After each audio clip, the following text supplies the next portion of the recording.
नमस्कार, मी दीपाली। आज मी तुम्हाला दाखवणार आहे तिळगुळाचे लाडू। तिळगुळाचे लाडू हे अगदी झटपट आणि सोप्या पद्धतीमध्ये हाताला चटके न देता कमी वेळामध्ये होणारे लाडू दाखवणार आहे। मग आता आपण व्हिडिओला सुरुवात करूया। चॅनलवरती नवीन असाल तर सबस्क्राईबचं बटन नक्की दाबा आणि व्हिडिओ आवडला तर लाईक शेअर करायला विसरू नका। थँक्यू। इकडे मी साहित्य घेतले, शेंगदाणे घेतलेले आहेत, तीळ घेतलेले आहे। हे 200 ग्राम तीळ आहेत। त्याच मापाच्या वाटीमध्ये मी गूळ घेतलेला आहे।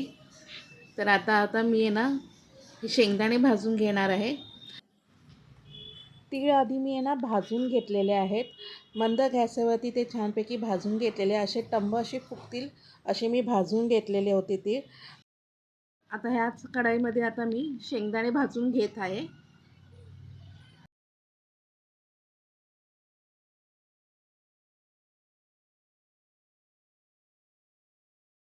शेंगदाणे आपले इथे भाजून झालेत। आता याचे पण थंड झाले की तडफळे काढायचे आहेत आणि त्याच कढईमध्ये आता मी गूळ टाकत आहे।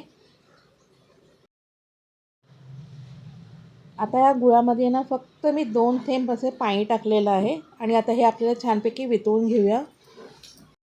अशा पद्धतीने आपल्याला गूळ हे ना वितळून घ्यायचं आहे।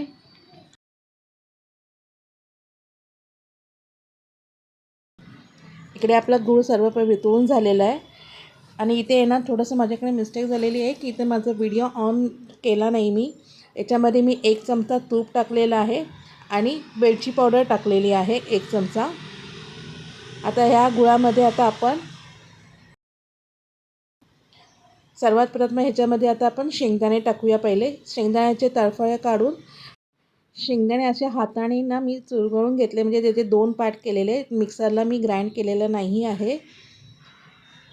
शेंगदाणे असे दाताखाली आलेले की छान लागतात म्हणून मी तसंच ठेवलेलं आहे शेंगदाणे। आणि जे आता आपण तीळ भाजून ठेवले होते ते टाकूयात पाकामध्ये आणि आता हे सर्व आपल्याला एकजीव करून घ्यायचं आहे। इकडे की नाही तुम्ही 2 किंवा 3 मूठ असे तीळ बाजूला काढून ना मिक्सरला फिरवलेत ना तर ते पावडर करून त्याचे ना ह्याच्यामध्ये टाकलात ना की लाडू तुमचा अगदी खुसखुशीत होणार, कडक होणार नाही। आणि अशाही पद्धतीने तुम्ही केला तरी कडक नाही होणार। मंद गॅसवरती आपल्याला हे सर्व तीळ आणि गूळ एक जीव करून घ्यायचं आहे।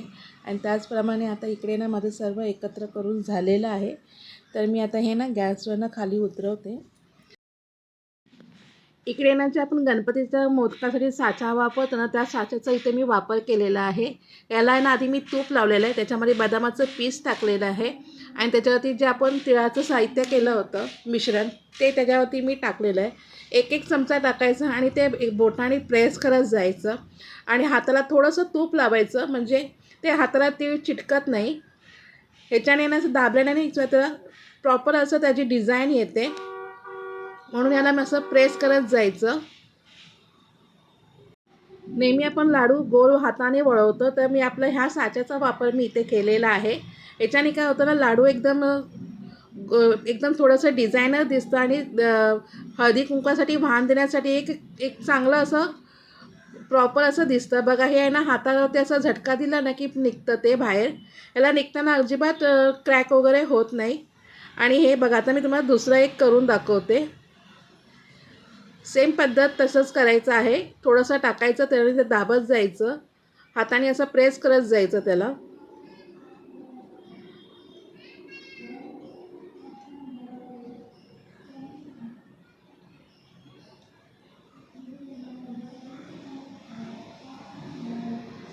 असं दाबत गेलं जायचं आणि पटकन त्याला असं काढायचं। पटापट असे आपले लाडू वळतात,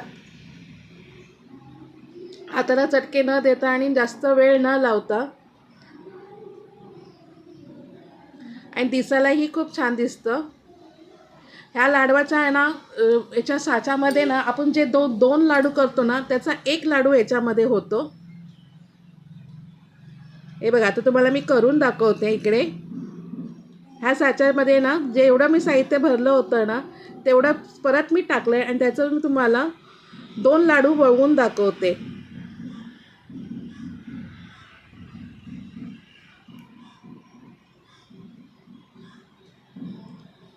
हे बघा याचे 2 पार्ट केलेत आणि सेम लाडू मी हाताने वळवून दाखवते।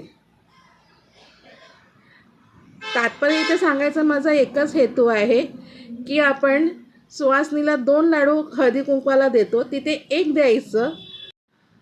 नेहमीपेक्षा गोल लाडवापेक्षा काहीतरी वेगळं असं लाडू मला दाखवण्याचा प्रयत्न मी केला. तुम्हाला कसं वाटलं हे कमेंट सेक्शनमध्ये मला नक्की सांगा. हे बघा, हाताने हे पण पटापट पटापट वळतात.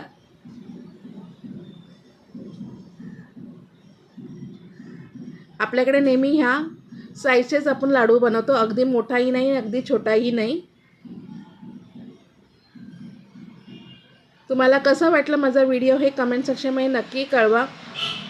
हे बघा, इकडे मी आहे ना ताटामध्ये काढलेले आहेत हे सर्व लाडू, सर्विंग प्लेटमध्ये मी ठेवलेले आहेत. तुम्हाला कसं वाटलं हे कमेंट सेक्शनमध्ये नक्की सांगा. आवडल्यास तर लाईक शेअर करायला विसरू नका. आणि तुम्हा सर्वांना मकर संक्रांतीच्या खूप खूप शुभेच्छा. आणि तिळगुळ घ्या, गोड गोड बोला आणि माझे व्हिडिओ बघत चला. आवडल्यास तर लाईक शेअर करायला विसरू नका, कमेंट पण नक्की करा. हो, आणि ज्याने माझ्या चॅनलवरती सबस्क्राईबचं बटन दाबलं, जे माझे सबस्क्रायबर आहे त्यांनी पटापट माझे व्हिडिओ बघत चला. व्ह्यूज फार कमी येतात आणि व्हिडिओ आल्या तुम्ही जरा बघण्याचा प्रयत्न करा. Thank you so much.